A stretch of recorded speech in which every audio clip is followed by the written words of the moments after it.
पाकिस्तान में बदलते हालातों के बीच अब 90 दिनों के अंदर वहां पर चुनावी जो तारीखें हैं उसका ऐलान होना है, चुनाव होने हैं।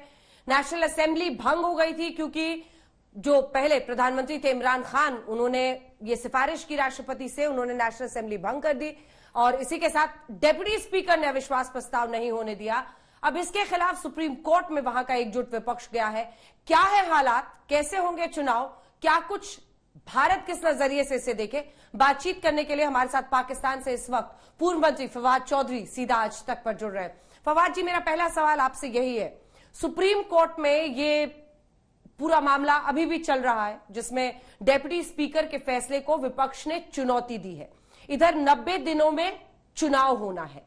लोगों के मन में एक सवाल है कि क्या हम पाकिस्तान में अस्थिरता का एक दौर देखेंगे? आपका जवाब।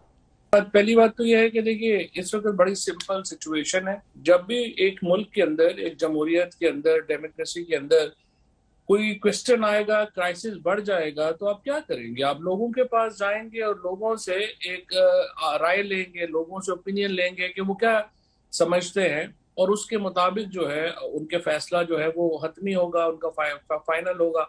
सो हमने भी यही किया है। यहाँ पे हम लोगों के पास गए हैं। पाकिस्तान के जो कॉन्स्टिट्यूशन के मुताबिक 90 डेज के अंदर इलेक्शन होने हैं, वो 90 डेज के अंदर इलेक्शन होंगे और लोग अपना फैसला देंगे।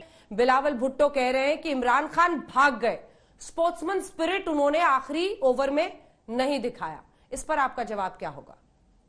बस इन बेचारों की अब क्या करें, इनकी जो सारी शेरवानियां सिली थी वो सिली की सिली रह गई हैं और इनके पजामे गायब हो गए।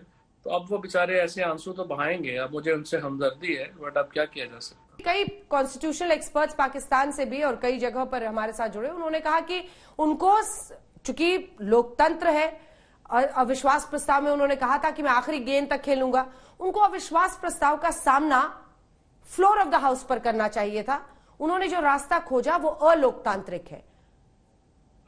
देखिए जी, इससे ज्यादा डेमोक्रेटिक रास्ता क्या होगा कि आप लोगों के पास जा रहे हैं और लोगों से कह रहे हैं क्या वोट दे के अपना फैसला करें। अल्टीमेट आर्बिटर जो होता है डेमोक्रेसी में वो तो लोग होते हैं। तो लोगों, अब मुझे सवाल तो ये आपको पूछना चाहिए, हमारी अगर अपोजिशन का कोई आदमी आता है कि वो आप भाग क्यों रहे हैं इलेक्शनों से? Why you are running away? कोई पॉलिटिकल पार्टी क्या लोगों से भी भाग सकती है?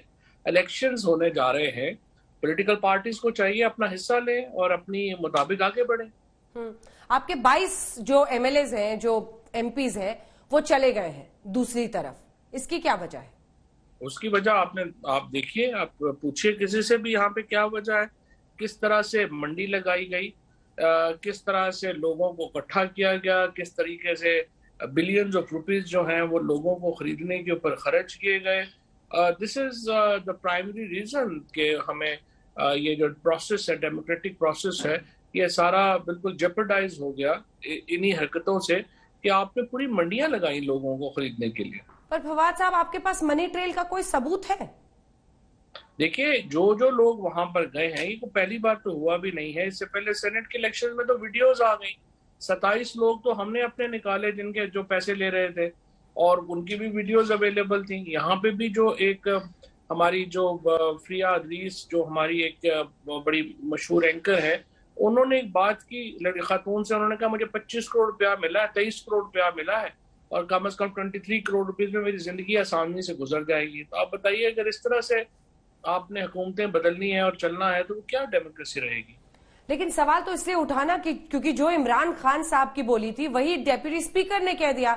जब उन्होंने अविश्वास प्रस्ताव को डिसमिस किया, उन्होंने वही शब्द बोले जो इमरान खान कह रहे थे कि विदेशी ताकत है। अब आखिरकार आपको ये साबित करना पड़ेगा ना कि ये विदेशी ताकत क्या है, कौन सा मनी ट्रेल है जिसकी वजह से, वरना क्या अमेरिका जैसा मुल्क आपके पार्लियामेंट में अविश्वास प्रस्ताव ला सकता है? नहीं, मसला ये था कि जो नो कॉन्फिडेंस मूव जब आई, उससे एक दिन पहले हमारे एम्बेसडर को, जो पाकिस्तान के अंदर किसी को नहीं पता था कि नो कॉन्फिडेंस आ रही है, एक दिन पहले हमारे एम्बेसडर को एक मुल्क के ऑफिशियल ने ये बोला कि अगर ये नो कॉन्फिडेंस मूव पास हो जाती है तो you will be for everything will be forgiven, लेकिन अगर पास नहीं होती है तो आपके लिए आगे रास्ता बड़ा कठिन होगा। और इतने स्पेसिफिक जो एलिगेशन आए, जो फिर नेशनल सिक्योरिटी कमेटी ने उसको देखा, उन्होंने उसको अप्रूव किया, और ये सारी चीजें जो हैं वो फिर हमारे सामने आई।